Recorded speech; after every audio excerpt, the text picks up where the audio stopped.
India market invest মাইন্ডসেটে আপনাদের স্বাগত। যা চ্যানেল নতুন এসেছেন তাদের কোনো প্লিজ চ্যানেলটাকে সাবস্ক্রাইব করবেন, লাইক করবেন, বেল আইকনটা প্রেস করবেন, তার সাথে অল বাটনটা প্রেস করবেন, নোটিফিকেশনটা কিন্তু সঙ্গে সঙ্গে আপনাদের কাছে গিয়ে পৌঁছাবে। ওলা ইলেকট্রিক মোবিলিটি দেখলে দেখা যাবে, দেখুন আজকের দিনেও কোম্পানিটা কিন্তু 2.5% উপরে একটা আফসাইড মুভমেন্ট দেখিয়েছে।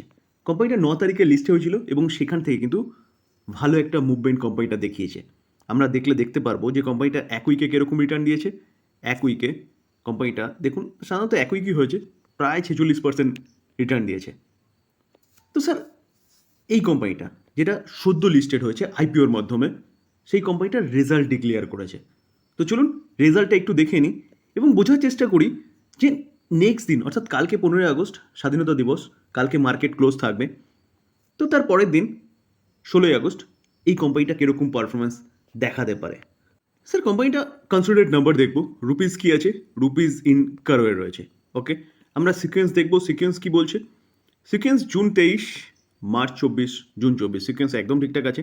আমরা যদি ইনকাম দেখি তাহলে টোটাল ইনকাম দেখলে দেখা যাবে কোম্পানি এক বছর আগে 1279, 1671 আগের কোয়ার্টারে, 1718 এই কোয়ার্টারে। তো দেখলে দেখা যাচ্ছে ইয়ারলি কোয়ার্টারলি কিন্তু ইনকাম যেটা সেটা জাম্প করেছে। তো এবার খরচা, তো টোটাল খরচা যদি দেখি তাহলে দেখলে দেখা যাবে, দেখুন যে কোম্পানি এক বছর আগে 1461 খরচা করেছে, আগের কোয়ার্টারে 1910, এই কোয়ার্টারে 1849। তো স্যার ইনকাম যা করেছে না, তার থেকে খরচা দেখুন বেশি হয়ে গেছে। 1200 ইনকাম করেছে, 1400 খরচা, 1600 ইনকাম করেছে, 1900 খরচা, 1700 ইনকাম করেছে, 1800 খরচা। তো কোম্পানি ইনকাম থেকে খরচা বেশি হয়ে গেছে, তো স্বাভাবিকভাবে কোম্পানি লসেই যাবে। তো দেখলে দেখা যাবে, দেখুন কোম্পানি এক বছর আগে 182 কারোর ছিল লস, অপারেটিং প্রফিট যেটাকে বলি। আগের কোয়ার্টারে 239, এই কোয়ার্টারে 131। তো লস কমেছে ইয়ারলি এবং কোয়ার্টারলি। এবার আমরা নেট লস দেখব, অর্থাৎ যেটা হচ্ছে কোম্পানির সব কিছু বাদ দিয়ে, অ্যাডজাস্টমেন্ট বলুন, বাদ দেওয়ার পরে যেটা পাওয়া যায়। তো লস ফর দ্য কোয়ার্টার দেখলে দেখা যাবে কোম্পানি এক বছর আগে 267, আগের কোয়ার্টারে 416, এই কোয়ার্টারে 347। তো কোম্পানি ইয়ারলি এবং কোয়ার্টারলি যে লস, সেই লসটা কিন্তু ইয়ারলি অনেকটাই বেড়ে গেছে, কোয়ার্টারলি সামান্য একটু কমেছে। তাহলে বলতে পারেন কোম্পানি কিন্তু ভালো পারফরমেন্স করেনি। তো দেখলে দেখা যাবে কোম্পানি কিন্তু নেট লস করেছে কত, 30% লস করেছে ইয়ার অন ইয়ার বেসিস। দেখুন স্যার কোম্পানি অফার প্রাইস কত রেখেছিল, 76। এখন ট্রেড করছে কত, এখন কিন্তু কোম্পানিটা 110-এ ট্রেড করছে। তাহলে বলতে পারেন কিন্তু স্যার অনেকটা মুভমেন্ট দেখিয়েছে। তাহলে কি 16 তারিখে এই কোম্পানিটা পড়তে পারে? দেখুন কোম্পানিটা যে কাজ করে সেটা কিন্তু নো ডাউট ফিউচার ওরিয়েন্টেড বিজনেসে কাজ করে। যেখানে ইলেকট্রিক ভেহিকেলসের যুগ আসছে, কোম্পানিটা ইলেকট্রিক ভেহিকেলসের টু হুইলার তৈরি করে। তো এগ্রেসিভলি কিন্তু মার্কেট ক্যাপচার করতে হবে, কারণ টু হুইলার সেগমেন্টে অনেক বড় বড় প্লেয়ার রয়েছে। তো সেই জায়গায় দাঁড়িয়ে কোম্পানি এখন কিন্তু প্রফিটের দিকে জোর দেয়নি। এখন দেখার বিষয় যে নেক্সট দিন মার্কেট এই রেজাল্টটাকে কীভাবে নেয়। হয়তো নেক্সট দিন এই কোম্পানিটা পড়তেও পারে। স্যার ওএফএস কি অফার ফর সেল? স্যার দুরকমভাবে, একটা হচ্ছে ম্যান্ডেটরি ওএফএস, একটা হচ্ছে নর্মালি কোম্পানির প্রমোটার তার স্টেক বিক্রি করতে চাইছে, ফান্ডরাইজ করতে চাইছে, তার জন্য ওএফএস আনতে পারে। তো একটা ম্যান্ডেটরি ওএফএস কি, ম্যান্ডেটরি ওএফএস হচ্ছে যে কি, যে কোনো কোম্পানি লিস্ট হওয়ার পরে মার্কেটে 75-25 রেশিওতে আসতে হবে।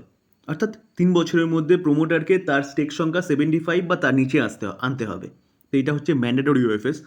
আর এমনি ওএফএস কি, যে কোম্পানির প্রমোটারের ফান্ডের দরকার, সে তার স্টেকটাকে সেল করে দিয়ে ফান্ড রাইজ করতে পারে। তো স্যার এই যে ওএফএস, এই ওএফএস অফারে দেওয়া হয়, তাই জন্যই অফার ফর সেল বলা হচ্ছে। যেখানে কোম্পানির মার্কেট প্রাইস যা থাকে না, সেখান থেকে অনেকটা ডিসকাউন্টে দেওয়া হয়। কারণ স্বাভাবিকভাবেই মার্কেট প্রাইসে তো সাধারণ মানুষ কিনতেই পারবে। এবার ডিসকাউন্টে দিলে কী হয়, যে মানুষ বা ইনভেস্টাররা সেই স্টেকটা বাই করবে। তো সেরকমই কিন্তু একটা ওএফএসের কথা আমরা শুনতে পাচ্ছি, যেখানে কোম্পানিটা কিন্তু অনেকটা নিচে আসতে চলেছে। তো স্যার কোম্পানিটা আজকে ট্রেড করছে কততে, আজকে ক্লোজিং দিয়েছে 576-এ। তো এই কোম্পানি কিন্তু ওএফএস আসতে চলেছে, যেখানে কোম্পানিটা কিন্তু অনেকটা নিচে আসতে চলেছে। কোম্পানির নাম কি, কোম্পানির নাম হচ্ছে হিন্দুস্তান জিঙ্ক।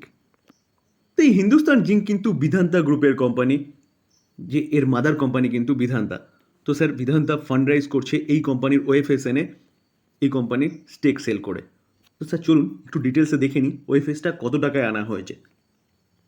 দেখুন স্যার এই Hindustan zinc OFS offer short সেলের মাধ্যমে কত 3.17% স্টেক কিন্তু তারা সেল করতে চলেছে, ডিসকাউন্ট ফ্লোর প্রাইস, যেটা একটু আগে বললাম। যেখানে স্যার আর একটু চলুন ডিটেলসে দেখার চেষ্টা করি যে এই যে ওয়েফেসটা এই ওয়েফেসটা কবে থেকে ওপেন হচ্ছে 16 তারিখ থেকে, অর্থাৎ 16 আগস্ট থেকে কিন্তু 19 আগস্ট পর্যন্ত ওয়েফেসটা ওপেন থাকবে। অর্থাৎ যারা এই কোম্পানিতে বিড করতে চাইছেন তারা কিন্তু এই তারিখের মধ্যে হচ্ছে আপনি বিড করতে পারবেন। এবার ফ্লোর প্রাইস কত রাখা হয়েছে? ফ্লোর প্রাইস রাখা হয়েছে 486। কোম্পানি চলছে কততে? কোম্পানি চলছে কিন্তু স্যার 576-এ। তো সেখান থেকে অনেকটা ডিসকাউন্ট। কতটা ডিসকাউন্ট? অ্যাপ্রক্সিমেট কিন্তু 15%, সাড়ে 15% ডিসকাউন্টে এই ওয়েফেসটা রাখা হয়েছে। তো স্যার কারেন্ট মার্কেট প্রাইস থেকে কিন্তু অনেকটা নিচে রাখা হয়েছে। তো স্যার যাদের কাছে এই কোম্পানি আছে তাদের জন্য কিন্তু একটা খারাপ খবর, আর যারা ভাবছেন এই কোম্পানি বাই করবেন তাদের জন্য কিন্তু একটা ভালো খবর। কোম্পানি এখান থেকে আপনি 15% না হলেও ওর কাছাকাছি কিন্তু কোম্পানিটা যেতে পারে। তো সেই জায়গায় দাঁড়িয়ে আপনার বাই করার একটা সুবর্ণ সুযোগ, যেখানে কোম্পানিটার মার্কেট ক্যাপ দেখলে দেখা যাবে কত, 2.42 লাখ কারোর, একটা লার্জ ক্যাপ ক্যাটাগরির কোম্পানি, এবং এই কোম্পানির ডিভিডেন্ড yield দেখুন 4%। তো সেই জায়গায় দাঁড়িয়ে স্যার এই কোম্পানির রিটার্ন কিরকম দিয়েছে? এক বছরে 81%। তাহলে 81% একটা ক্যাপিটাল গেনের সাথে সাথে কিন্তু কোম্পানিটা ভালো ডিভিডেন্ডও পে করে। দেখুন 5 বছর দেখলে দেখা যাবে 176%। তো কোম্পানি ভালো ক্যাপিটাল গেন বানিয়ে দিচ্ছে, তার সাথে কিন্তু ভালো একটা ডিভিডেন্ডও পে করে দিচ্ছে। যেখানে স্যার জুন কোয়ার্টারে এই কোম্পানির প্রোমোটারের কাছে কতটা স্টেক রয়েছে? 64.9% স্টেক রয়েছে, যেখানে এফআইএস কাছে 0.7% এবং ডোমেস্টিক ইনস্টিটিউশন ইনভেস্টরের কাছে কিন্তু 32.6%, পাবলিক 1.8% স্টেক হোল্ড করছে। তো স্যার এই যে প্রোমোটারকে দেখুন, একটু আগে যে বললাম বিধান্তা লিমিটেড, অর্থাৎ বিধান্তা কিন্তু এর মাদার কোম্পানি। তো স্যার বিধান্তা তো হচ্ছে মাদার কোম্পানি, কিন্তু আরেকটা জিনিসও দেখার খুব জরুরি। দেখুন 64.9% স্টেক হোল্ড করছে কে? প্রোমোটার। তো স্যার প্লেজ রয়েছে কত? 99.04% স্টেক কিন্তু এই কোম্পানির প্লেজিং রয়েছে। তো প্রায় পুরোটাই কিন্তু কোম্পানির যতটা স্টেক আছে পুরোটাই কিন্তু প্রায় প্লেজিং রয়েছে। স্যার ভালো কোম্পানি, বিজনেস ভালো করছে, তার পাশাপাশি কিন্তু এই যে লাস্ট যেটা শেয়ার হোল্ডিং প্যাটার্ন দেখালাম এটাও মাথায় রাখবেন, মাথায় রেখে চিন্তাভাবনা করবেন। স্যার মনাপুরম ফাইন্যান্স কোম্পানিটা এনবিএফসি কোম্পানি।